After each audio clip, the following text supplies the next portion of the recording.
Like, what are like the first thoughts that come to your mind? I like the Starbucks here.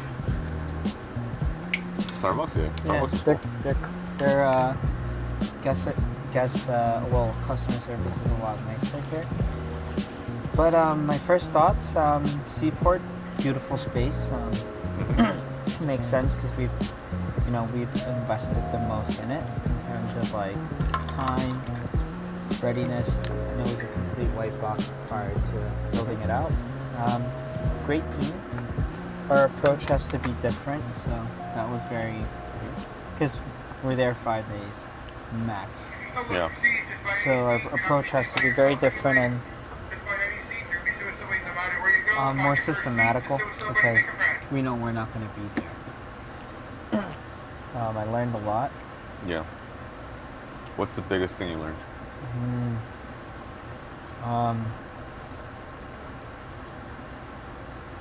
Working with the team that you just met, you have to approach it.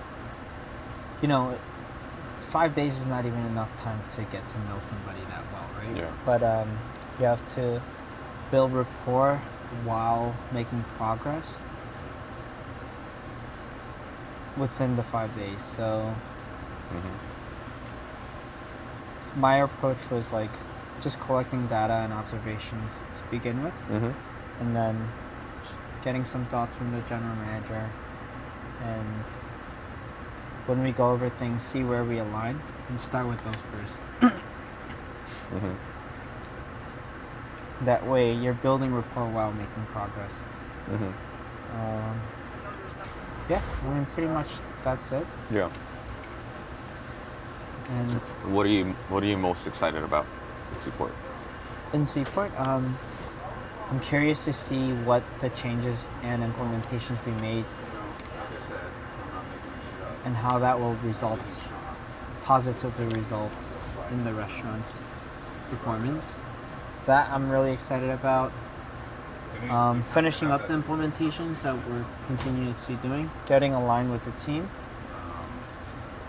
And I'm excited to go back and raise our standards so that way when we do, I can confidently say that we've 100% implemented this in both Bushwick and East Village before I go back to Seaport. Yeah. I think that's very important. Yeah.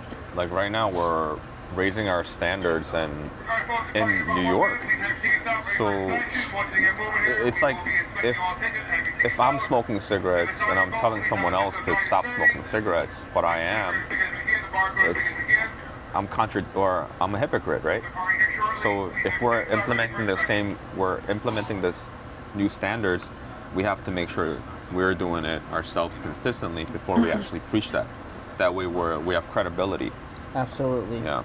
Like we're in the process of implementing things, but if not all our staff are following, or maybe like 2 out of the 20 front of the house staff doesn't do something, we can't tell them to do it. And with the smoking cigarette example, like if you smoke 2 a day and someone smokes 1 pack, you can't tell them to lessen it. I think it's either you do it or not. Kind of a, more of a requirement type of thing.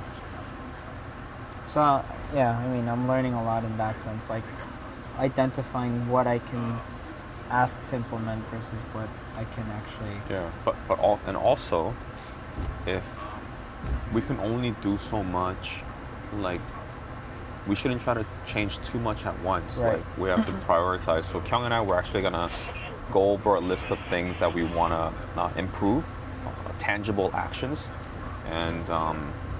and we want to break it down strategically so we can, the team here can focus on 1 quarter at a time. Yeah. So I was saying, so we're gonna go over our list of things and break it down so we can focus on by the quarter.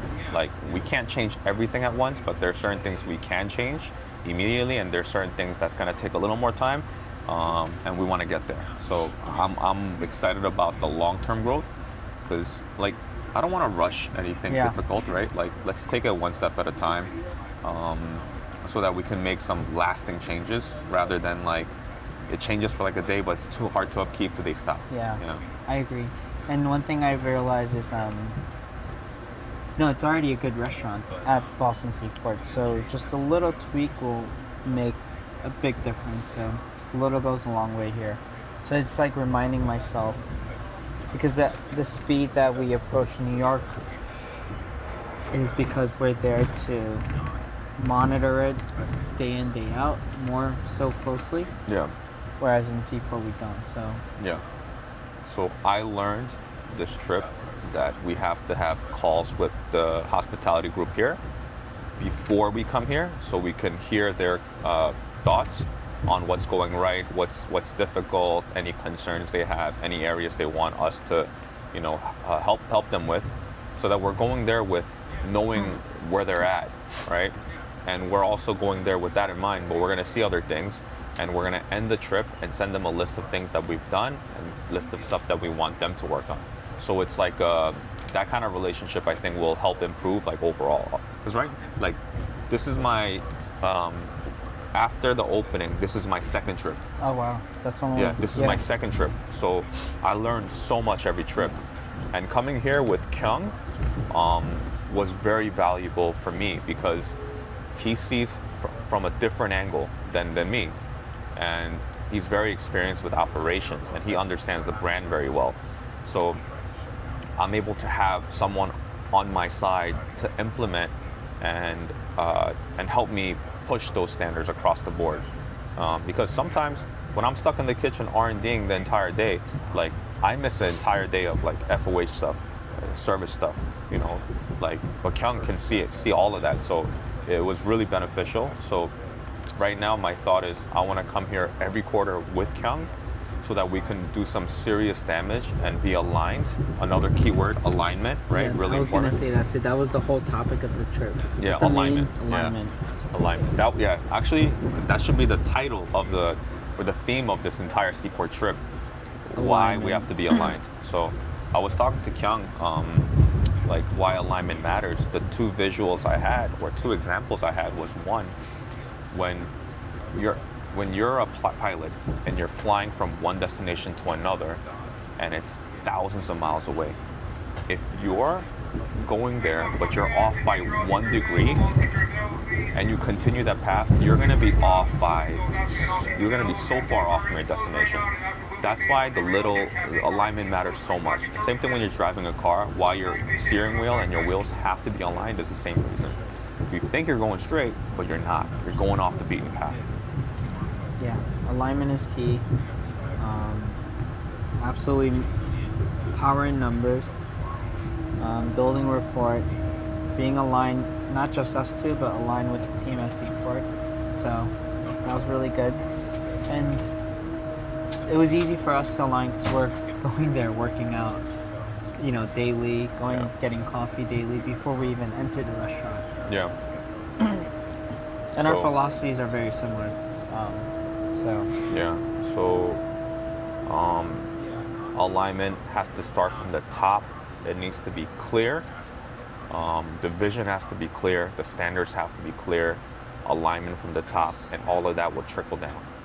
As an owner, as a chef owner, if I'm not clear with my vision, if I'm not clear with my standards, then it's open to interpretation, and there won't be alignment. I'll give you an example. Like okay, just do better. You ever heard that before? Just do better.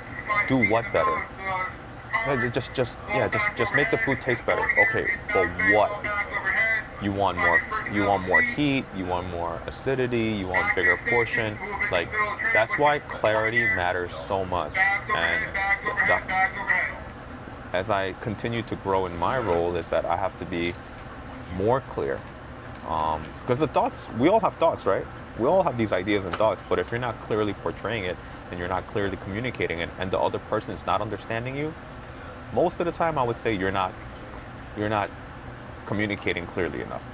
And I think that's huge because you think it makes so much sense in your head, but when you say it and they're not comprehending what you meant, then it doesn't matter. Because you need that person that you're speaking to understand what you're saying. Yeah. And as we set new standards across the board, we're gonna make sure to avoid certain words like should, or right? Yeah. You should. You should make the music louder. No, you must make the music louder.